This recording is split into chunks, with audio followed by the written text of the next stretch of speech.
What's up, fam? Welcome back to the Whoa, That's Good podcast. Today on the podcast, I have Morgan Harper. I just totally. It's okay. It's a lot of names. You know what's hilarious? We literally were just talking about, before I even started this podcast, about how I botched the words to a song of her sister's, and now here I am, and I'm fumbling your own name. Morgan Harper Nichols, you are incredible, and I'm thankful to have you on the podcast. Oh, I'm excited to be here. Thank you so much for having me. Really, thank you. You know what's funny is after I got married, Sadie Robertson became Sadie Robertson Huff, and people do the same thing to me. There's like always this confusion on, so you say Sadie Huff, Sadie Rob Huff, all the things, and so. Yes, welcome to the club of all the names. Right? You're trying to keep all the names in one place, and it gets a little confusing. Well, I gotta ask you the question I ask everyone on this podcast. What is the best piece of advice that you've ever been given? I would say when I was younger, my parents, in different ways they said it, but it was like all around the same time when I was 6 years old. And they said this to both my sister and I, and they were like, you were created to create. Wow. And I think that just, when I look at my life and everything that's happened since then, I was like, yeah, that was like foundational advice for my life that I still hold on to and I still think about on a regular basis. So yeah, so I think that has to be the best advice. I would say that's carried you pretty far in life, and that's always, I think, when you look at the best piece of advice someone's been given, it really does carry them throughout their life. Oh, yeah. And so to see that has been such a pivotal piece of advice for you and your sister and your family is just so creative. That's so cool. For those who don't know you, I know you have a huge following, so most people do know you.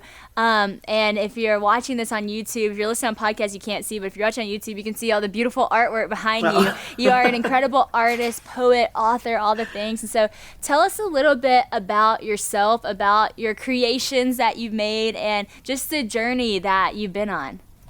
Yeah, so I am a visual artist and also a music artist and a poet and a writer. So lots of words, lots of art in a lot of different ways. Awesome. Honestly, a lot of what I do can be summed up into that. So over the past few years, I've just had the opportunity to make art that are part of different collections and Target, Barnes and Nobles and things with journals and artwork and all that kind of fun stuff. So yeah, in a lot of ways, like I'm doing stuff that I feel like 6-year-old me would be really happy about. So I just make a lot of art and I put it out there, and I'm very blessed that other people connect with it. That's so cool. You know what's crazy is today I was watching this video of me whenever I was 5, which was so random that you mentioned that about your 6-year-old self, because at 5 years old, I was literally preaching on this table to my parents. And I said in this video, I said, even if I'm famous one day, I'm not going to think about me. I'm going to give it to God. And I was just like giving this message at 5 years old. And now here I am at 24 years old doing the same thing. And sometimes I do think that, God just put this originality in us at this young age. And for everyone, like, that part of our originality is a part of our purpose, right? And you see that bleed through in every year of your life, and when you look back, you're like, man, I think I've been doing this since I was 6, and maybe that's God just preparing you to do the thing that you're going to do well. I think that is so cool. I actually saw in your YouTube video that you were talking about how people might have this perspective of an entrepreneur or an influencer, and they think, okay, well, this person just has always done this, or they always wanted to do this. And sometimes it's actually a little bit more of the story to that. Maybe there's some hard things that you have to go through in order to get to the place that you're at. And I love that you shared that, because I do think that people have this perspective of influencers online that, that would be the easy way out. Yeah. That would be the way to live your life, because that would just mean you just made it and everything's easy. But you kind of talk about how it was hard. And so can you share your story of becoming this influential person, this entrepreneur type person, and how that really started? Yeah, so I definitely, like many people these days, like I grew up with, in my early teen years, I'm a little older, so social media was MySpace. But even if MySpace wasn't your first sort of introduction, it's like a lot of us at this point have spent very formative years of our life, being online in some capacity. And just even the idea of like having a profile and what's on that profile and who's seeing it and all that, it's been a part of a lot of our lives. So in that way, like, I don't feel like I'm any different than anyone else in that I was just exposed to it and I saw it and it became a part of our lives, in my life when I was in my teenage years. And I really struggled with, because at the same time, I knew I was very creative and I like to make things and I like to share, but I never felt like I could really find like my groove, if you will, like putting my art out there. And I even went through a whole phase of like, I don't need the internet. I'm just going to do things the old fashioned way. And just like, this is back when I was doing music, like just go out there and try to play shows and try to do music. But I ended up discovering that, like, and I think this is something that a lot of people don't realize, is like, not everything is for everybody. So not all musicians like are just designed to like perform live shows. Like, I have a sister who's very high energy, and I mean, she can do hundreds of dates in a year, and I can do like 3 or 5. And I really struggled with like, how do you find that balance between like feeling like you're called to create, but also like not always feeling like you can keep up with everything. So I was starting to feel that way in like the real world, but then I was also starting to feel that way online, because I just felt like I was seeing people on Instagram and YouTube who are doing all these amazing things with their photography and their art, and I was just like, I just can't keep up with everyone. Like, I just always felt like I was behind, but at the same time, I love to share. So it was just this constant conflict between wanting to share and not really knowing how to connect with people. So I would say that it was probably from age like 14 to 27, which is me going back and forth between a lot of different things. So many different blogs and Instagram accounts, and am I a photographer? Am I this? Am I that? Am I a blogger? All this stuff. So that was a very long time. And then when I was 26. When I was 26, I just got so overwhelmed, and I was just like, I'm tired of trying stuff and stuff not working out. And I ended up writing a poem about that feeling. And that is the thing that ended up going viral, and it got repinned over 100,000 times.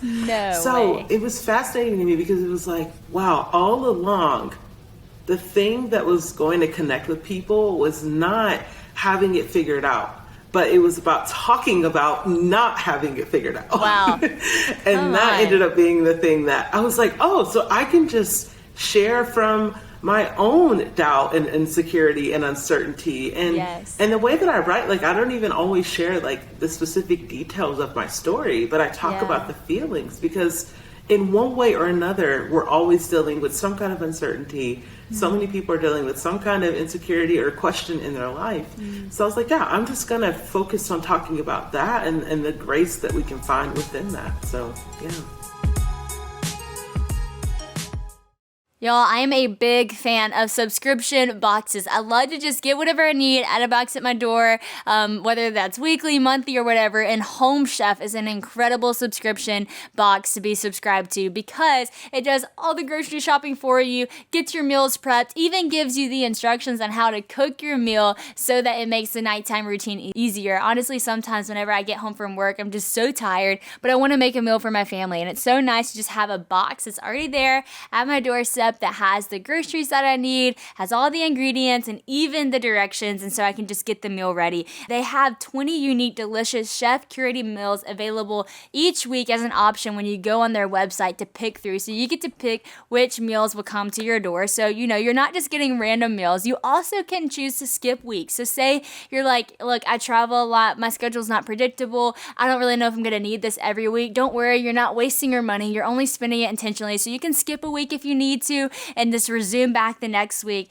They also have a quick option too. So if you're like, you know what, I don't even know if I can still cook. I know that's great. They give us the groceries, they give us the things, but still I don't even have time to cook it. Here's the great thing. They actually have these hot meals that are ready to make, that are only 15-minute recipes, microwave meals, and oven ready options, so that you don't even have to clean up. They make it super simple. One time we had this chicken crusted, it's like this cheese crusted chicken with potatoes and broccoli, and it was just so good. And they always have a very well-rounded meal. So you're going to have a protein. You're going to have 2 good sides with that. They'll even have steaks as options sometimes, good seafood dinners, pasta, really whatever you like. We personally like it whenever there's like a good chicken or steak with a good vegetable side and some kind of carb to go with it. That's our favorite. But again, they have whatever you like. So whatever you need to help with your nighttime routine, Home Chef is a great option for you. They also can help you with dietary restrictions and needs that you have. So if maybe you're trying to be carb conscious, or maybe you're a vegetarian, or you're trying to customize your proteins,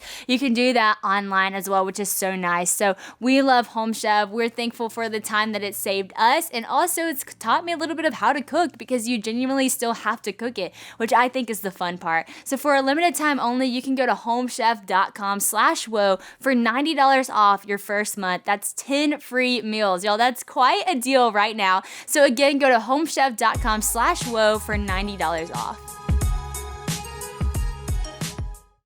Yeah. Wow. That's so beautiful. And people connect with those feelings. I remember my sister wrote this book, and it's a poetry book. And she was so nervous about putting it out, because she was like, when I put this out, everyone's going to see me. Like, they're going to see my flaws. They're going to see the things that I went through. And I told her, I said, Bella, you know what's interesting is that when people read a book, just like when you read someone else's book, you're never thinking, oh, the author went through this. You're thinking, that is my story. That's me. That's what I went through. And people really don't need another person to be perfect. They don't need to see another person who's filtered and perfect and flawless, because it's really unrelatable. But people need to see people who, like you, are like, hey, I don't have it all figured out. I'm sitting here for the past 10 years trying to figure it out.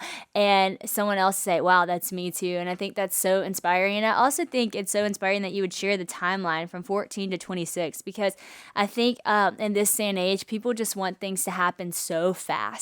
And the reality is, that's just not the way most things work, you know? I think we see them as fast from our perspective, because, you know, you might see someone on social media make a post and it's like all of a sudden it was like everything's great, but you don't know, like, that was 5 years in the making. You know, you don't know, you don't see the struggle, you don't see the making of it. And so I think that is so beautiful. I want to talk about your new book, and I'm going to go ahead and bring this up because there's a question in there I want to go ahead and get to. But you have a new book coming out next week. By the time this podcast comes out, it's called Peace is a Practice, the invitation to breathe deep and find a new rhythm in life. And I know that just by saying that title, people out there are like, yes, give it to me. I need to know how to make peace a practice in my life. I want to talk to you, though, about just that aspect of what your purpose is, because you talk about how so many young people and people of age feel peace is out of grasp because they don't know their purpose yet and don't know how to find their purpose. You say, rather than focusing on getting every detail right for the unknown future, you can go deeper into the details of the story that's already been written. And I thought that was so beautiful. Can you kind of speak to that aspect speak to the person right now who's having this purpose anxiety of, I don't know what my future looks like. I don't want to wait 10 years. I don't know how to figure it out, you know? Speak to that person who's kind of in that anxious midst right now. Oh, yes.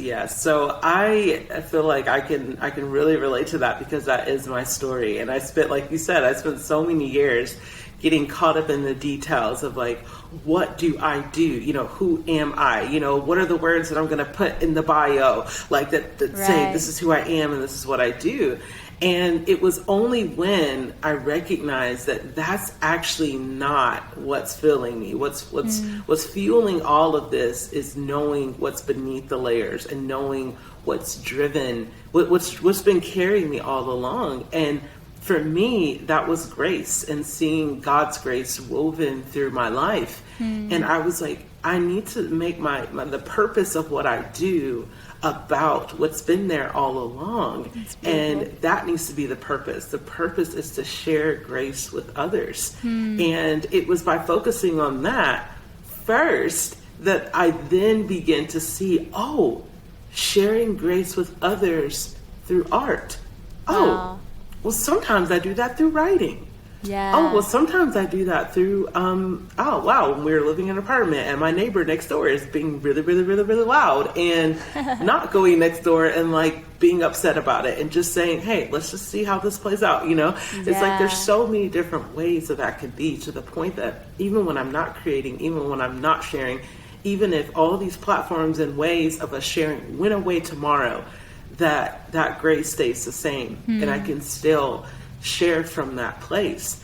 So to me, that I feel like I want to talk about that more, because I hope that it can take that pressure off of like, you're not going to have all the details. Like, you're just not, there's not a single person on this planet that has all the details and has always known exactly what they were doing, how they were going to do it. There's not a single person, doesn't matter who you look at. So what we all have in common is that we're all learning as we go. So let's focus on what grounds us first. And then from there, we can continue to try new things without constantly having to worry about, you know, how it's going to play out. Because like, I honestly feel like if somebody told me I'm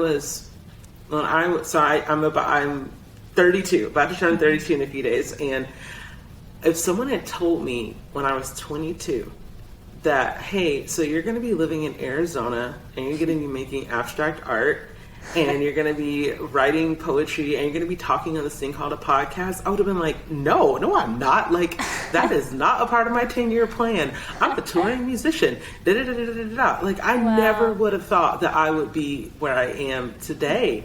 And it's so fascinating to think. I'm like, well, what is that story now? You know, what's that story for me at 32-year-old Morgan? What if 42-year-old Morgan could talk to me now and say, hey, here's what you're going to be doing? I'd probably be like, no, I'm not. That's crazy. That's not my life. So it's like, I can't, as much as I want to be able to see that blueprint, I can't. I have to learn how to lean into the grace that helps me move through every aspect of that blueprint as I learn it. That's so good. Wow, I love that so much. Bob Goff says something that I think is so good.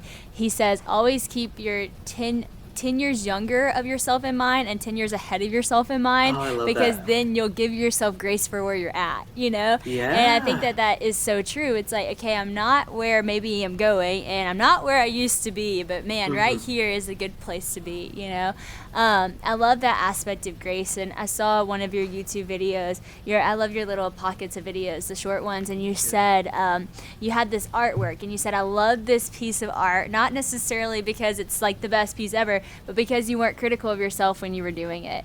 And I think that, you know, people look at you and you've made it into Target, Barnes & Noble, all these big places. You are clearly such a talented artist, but to hear that you still even struggle with being your own worst critic, how do you get to the place that you feel confident enough to let your work be seen even whenever you're still wrestling through that critical aspect of your own work? Oh, yeah, that's such a good question. So I am huge on creating time and space between creativity and sharing. So when I paint something, for instance, you know, you can see that there are paintings behind me. I painted those, I think, 3 months ago, and I still haven't officially shared them because I recognize that I need this thing to exist, like, as something, like, because I believe that when I'm creating something, yes, I'm creating it to share with others, but a lot of times through the stuff I create, God is speaking to me through what I've created to me. Yep. So I'm like, even with these paintings, I was hoping to make these paintings from a place of just joy and just like trying to create joyful paintings, like just with joyful colors that just fostered a sense of joy. And I'm like, I need to experience that joy before I worry about other people experiencing it. So I have a rule for myself. I typically, the minimum is 24 hours between when I create something and share it, but the max will sometimes be months, or even I've gone as far as a year. Like I have like a little video that I've been working on, and I'm like, it's just not quite ready yet. And I've been working on this video for like 7 months. Wow. So I'm a huge believer in that, because I think that, especially as the world becomes more complicated and people and we feel so rushed to like speak about things or say things in real time, we have to give ourselves permission to say, no, we don't have to move that fast, and we can pace Yes. ourselves through it. So it's been really cool because I had a moment where it was on Valentine's Day of 2020. Wow. I got, for the first time, I got to see, it was like a painted quote that I did on display in an anthropology store. And it was just a huge moment for me. I was just like, I could die now. Like, I mean, That's I incredible. never, like, I was like, how did this even happen? So it was a huge moment for me. But it was so surreal because I was like, the artwork that's in that particular, on that shirt, in that display, I was like, I made that 2 years before for somebody who had DM'd me, and I was like, here's something I just made with you in mind. I did not make that ever Wow. thinking that it would turn into, you know, a product or any of that. I was like, I literally just made this for that one person in that one moment. And it's like, yeah, I can't take the credit for what happened. I was like, that was, for me, that was God working through all those details to bring that to fruition 2 years later. So Totally. I always just try to remind myself of that, because now I'll have moments I'm like, ooh, I wonder if this is going to be, you know, Totally. big, or this is going to be my next thing. And I'm almost always wrong.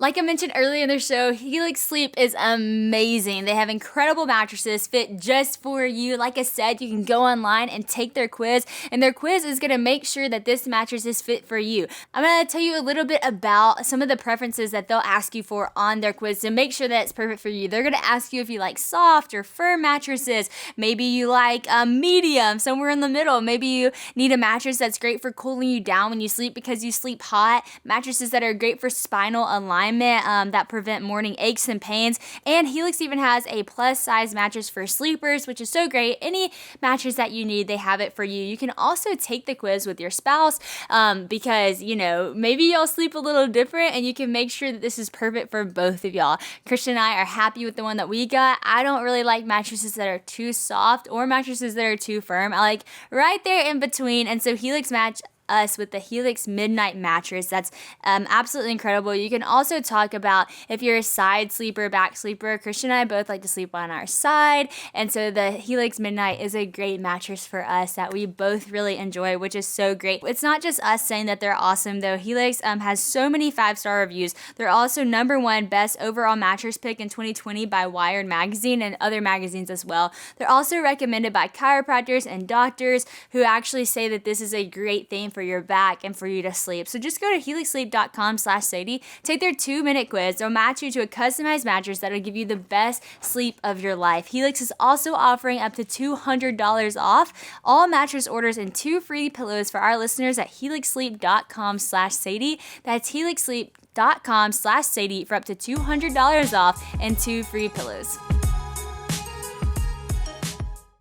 Oh, me too. Me too. It's the things that you think this might make it that don't get attention, Yeah, and the it's things like- that you're doing for your friend that happens to get out there, that is Yeah, the thing. yeah. And I think that's so cool. I love that you shared that. And actually, I'm working on this message right now that I'm about to put out about David and just his anointing and how, you know, he was anointed, but then he went back to being with the sheep, right?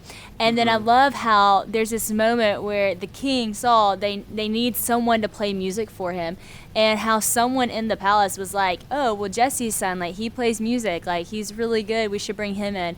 And I just am kind of making this point that David didn't have to promote himself, right? Like, he was just gifted. He was just doing his thing. He was literally out there with the sheep, playing his music, being faithful with what he had, and then he gets brought into the palace. And he didn't have to promote himself. He didn't have to strive. He didn't have to push it. He didn't have to schedule a meeting with the king. Like, it was just God put a gifting on his life, and God did the promotion. You know, God put the breath behind it. And I think that that really is, when you get to that place where you just trust God with the gift that he's given you and the timing that, you know, this gift is going to get out to people, even if that timing is one person or 1,000,000 people or 100 people, like, waiting on his timing is so worth it. And I love your story. I think it's just going to bring so much life to so many people, because what you're saying is so obtainable. It's just living, it's just breathing, and it goes so much along with what you write in the book.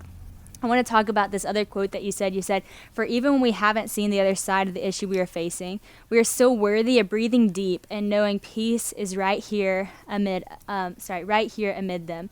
And I love how you talk about how we're worthy of knowing peace. So what do you feel like, why do you feel like you wanted to get this message out of reminding people that, hey, you're worthy of feeling this peace? Because you're so right how you talk about how people are so quick to feel like, I have to get this out. Yeah. I have to post every single day, or the algorithm will change, or I have to grind, I have to hustle. And you're saying, actually, no, you're worthy of just waiting. You're worthy of just like resting. You're worthy of God speaking to you before you are having to put it out to the world. And so what's that message for you that you're telling people of, like, actually you're worthy of peace? How'd that hit you in your own life?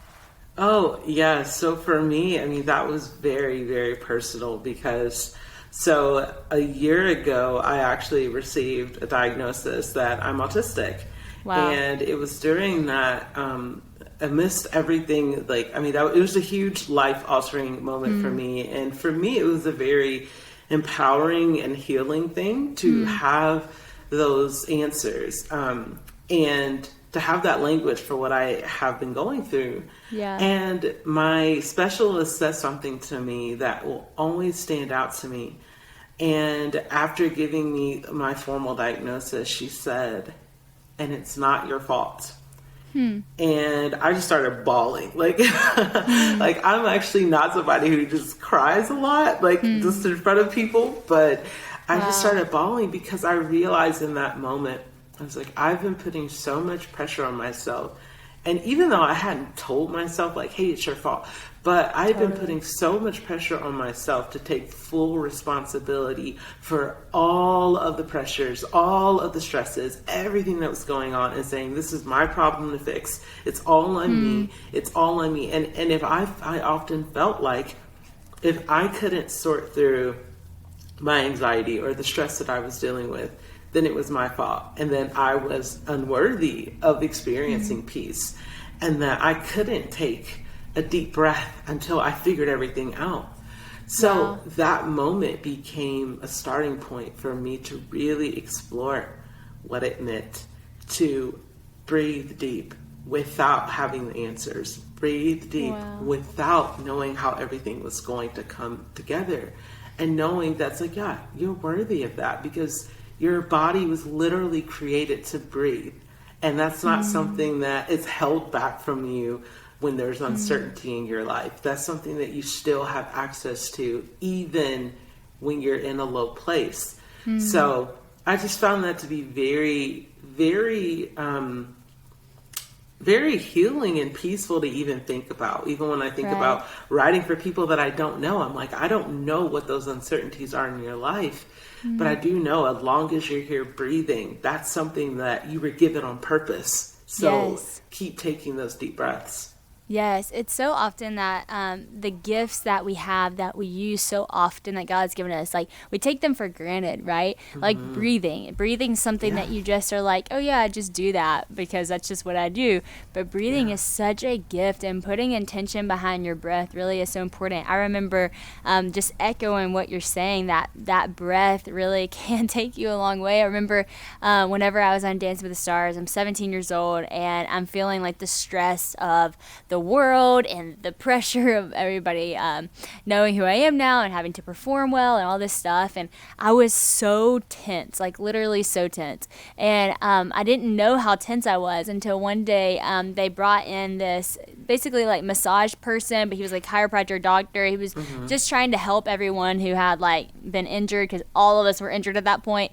And I lay down for him to kind of work on me. And when I lay down, he's like, relax. And I'm like, I am relaxed. And he said, your butt's not touching the ground. And I was like, oh my gosh, I literally was not, like my back and my butt were completely off the table. I was that tense and I didn't even realize it. And he said, you're a Christian, right? And I said, yes. And he said, you know, God like breathed life into existence. And he said, I want you to take some time right now before I do anything. And I want you to breathe life into every part of your body. I want you to intentionally think about your arms, and I want you to breathe life into them. And I want you to think about your legs. I want you to breathe life.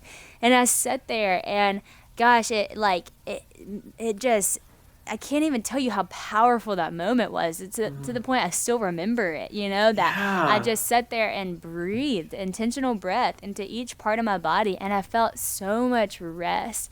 And that was like a very physical representation of what you're saying, of breathing. And I love that. Actually, that story came to mind as soon as I read your subtitle, the invitation to breathe deep and find a new rhythm, because it really just sets you back to that place of peace when you just take a breath. And so I love that. And I saw your video on you being diagnosed with autism, and I thought it was so powerful that you shared that, because people look at you and are so inspired by you, and for you to share something that's so relatable to so many people, and them to see like, look at all the stuff you're doing, look at how you've still pushed on and done all these things with the challenges that you face. And I love how you posted. You said that as soon as you posted that you were diagnosed with autism, people were like messaging your family and saying like, I'm so sorry to hear about Morgan and all this stuff. And how you were really bothered by that, as I can see, as you should be. And I feel like people, might be in that same position where they were diagnosed with something, or something unfortunate, maybe might seem unfortunate to the outside world, was happened to them, and people like feel sorry for them, and they're like, wait, no, like, don't look at me like that. Can you just speak to that person kind of from your experience of what that did when people said that, and maybe a better way for people to respond when it comes to people being diagnosed with something like that? Oh, yes. And thank you for speaking to that, because it's been a very interesting journey, just seeing some of the responses that people have had, because it's like, yes, being autistic does come with many challenges, but at the same time, like, the messages my family members are getting, it sound like I had passed away. Like, I'm still here. Like, I'm still the same person you've always known. And it was just very interesting, because I was like, oh wow, for some people, just because of their lack of knowledge, like, they see this as something, it's like, oh wow, like, her life is just really going downhill. And I don't want to negate at all that, because autism is a spectrum, there are people who their day-to-day life looks a lot different than what my day-to life looks like. And yes, there are real challenges and struggles, and that that aren't even all my experiences. However, at the same time, it's like and just in learning from other autistic people who have been sharing, is that it's very valuable that we see people in a more holistic way, and that we don't just see people for, oh, okay, here's a diagnosis and everything that is quote unquote wrong with them. And it's like, here's what makes this person, able to get the support that they need, and able to get the help and the language around their story. So yeah, it's something I am definitely still learning how to talk about, because, even I remember being so nervous, and when you were just sharing about your experience on Dancing with the Stars, like, being so nervous when it's like, it's almost like when you feel like you're doing something new that you've never done before, but then you're doing it in front of everybody. Oh yeah. So that's 10 times how scarier. I felt. Yeah, and that's how I felt with sharing my diagnosis. I was like, I was so afraid that I was like going to get the terminology wrong, or that I was going to just say the wrong thing, or not capitalize the right word, or forget a comma and it gets misinterpreted. So true. And it's like, wow, it takes a lot. There's so much pressure to, one, just go through that process, but two, to share it. So it's definitely something I'm still figuring out, but that's why I'm committed to sharing it, because I want to show people the realness of it. I'm like, I'm still learning how to respond to what other people say. Like, I haven't figured that out, just because I have books out there and followers and stuff. I haven't figured that stuff out. I'm a human, and I'm figuring this out as I go. Totally. So that was my biggest hope, was sharing that, of just showing people like, this is what it's been like, and it's something that I'm still working through, and I'm still dealing with every day.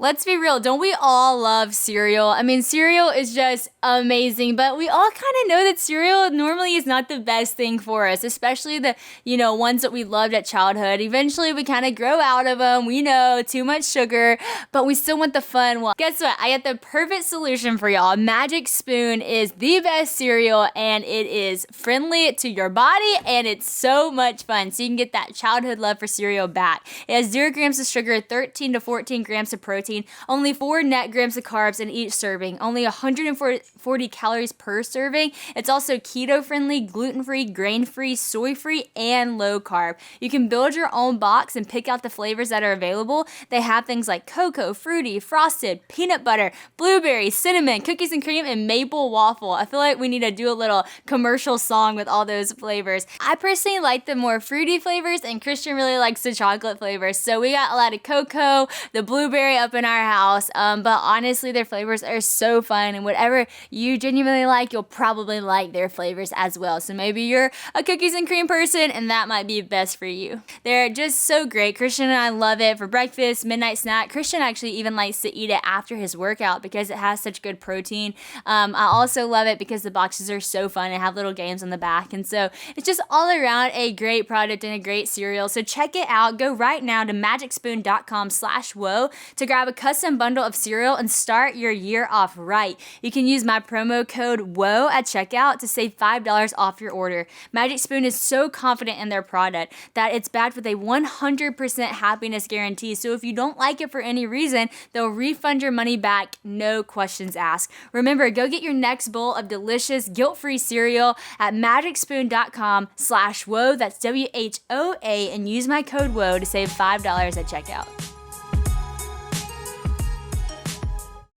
Well, thank you for sharing that. And I love how you've said so many times in this podcast that you're still learning and you're a learner. I'm like the biggest advocate for always saying a learner and a student of life. Yeah. And I think with social media, there's almost this pressure that everyone has to be an expert. And it's like, we're just not experts at everything. Yeah. There are very few people who can actually say they're an expert at something, and even they are still learning in so many other areas of life. And it's okay to give yourself that grace to say, like, I don't know what all this means. And I love how also you're saying, like, you didn't change. Like, yes, it was a big life-changing moment for you, but you're still the same person. And I do think that sometimes we have this tendency in our culture to just peg people as one thing, and their whole identity becomes wrapped around this one thing. And we are just so much more unique than that. Like, we all just have so much more to us. So we're like so more well-rounded than that, And so that might be a part of who you are, and that's a part of your story. That's not everything, And so I love that you're just sharing that. There's such freedom in that, I love it. One thing you do talk about is about just like the difficulty of finding community as an adult. And that's for everybody. And that's been something I've been talking about a lot as well. And so how do you do it? You're a mom, you're a wife, you're busy, you're an artist. What does that journey look like for you, Morgan Harper Nichols, to find community? Because I've found that people think that if you have a lot of followers, you have good community immediately. And that's not true.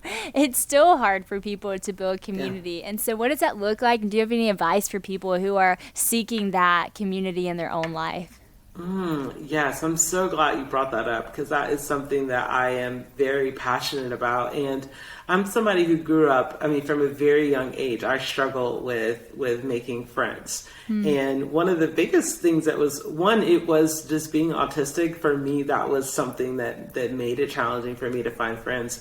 And then also too, I am a preacher's kid, and I distinctly remember hearing kids like tell my sister and I why they didn't want to be friends with us, because we were the preacher's kids, and y'all are so, it was just all kinds of just wild assumptions that were made, and that often left me just feeling very alone. And even as I got older, that was something I still struggled with. So one area that I've really found a lot of peace in my life when it comes to friendship and community is that regardless of what I see online or in media or in movies or even in other people's lives, is that there is no certain number of people that you have to be able to call friends and hang out with as a group of friends that makes that community valid. Good. Yeah. Some of my best friends right now are friends who live all over the place. True. We barely ever see each other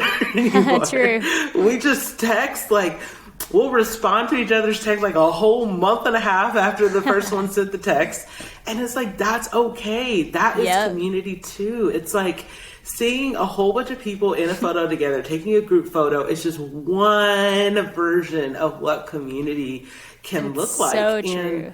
Yeah, and I want to talk about that more. And I wrote in my book an actual practice that I've incorporated to remind myself of this, and I want to share with others. And that is this concept of creating your own personal bibliography. So if you look in the back of a lot of nonfiction books, you'll see where they've referenced other authors, and you'll see like all the annotations of all these different people. And one day I was looking at one of these bibliographies in a book, and I noticed that a lot of the authors that were mentioned, I was like, oh, these authors all kind of reference each other. I was like, they're kind of like a community of authors. And I was like, isn't that interesting? I'm like, I don't even know if these people are real life friends or if they hang out, but they are a part of a community of people who are on the same page and writing about the same thing. That's cool. So what I did was I bought myself like a really thick, hardbound journal. And I've started my own bibliography of just writing down all the little notes of people that I've either read, songs that I've heard, and people that I've met in my life that I might not even hang out with anymore, but who have impacted my life in some way, and the advice or the wisdom and the words that are spoken to me.